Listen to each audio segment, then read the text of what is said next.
నేపాల్లో Gen Z protest జరుగుతున్నాయని మొన్న మనం చెప్పుకున్నాం. అయితే అప్పుడు ఆ రోజు ప్రైమ్ మినిస్టర్ ఉన్నారు కదా, కేపీ శర్మ ఓలీ, నేపాల్ ప్రైమ్ మినిస్టర్ ఏమని చెప్పారు? సోషల్ మీడియా ప్లాట్ఫామ్స్ ఇవన్నీ ఏవైతే ఉన్నాయో నేపాల్ గవర్నమెంట్తో ఇన్ సింక్ లేవు, వాళ్ళు ట్యాక్సెస్ పే చేయట్లేదు, అందుకే మేము బ్యాన్ చేసామన్నారు.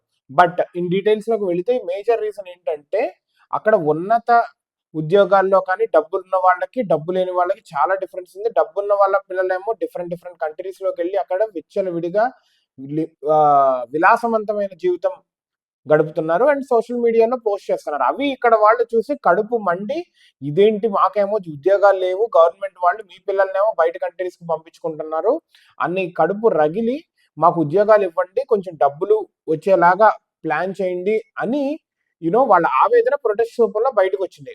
అయితే వీళ్ళు సోషల్ మీడియాలో ఇదంతా చూస్తున్నారని చెప్పి సోషల్ మీడియాని మేజర్గా బ్యాన్ చేయడానికి రీజన్ అది అని తెలుసుకొని రచ్చ రచ్చ జరిగింది. 19 మంది చనిపోయారు. ప్రైమ్ మినిస్టర్ ఈ ప్రెషర్తో రాజీనామా చేయాల్సి వచ్చింది. ప్రైమ్ మినిస్టర్ ఇల్లు తగలబెట్టారు, ఎక్స్పీఎం ఇల్లు తగలబెట్టారు, పార్లమెంట్ తగలబెట్టారు, ఇంకా వేరే అసెంబ్లీ కూడా తగలబెట్టారు.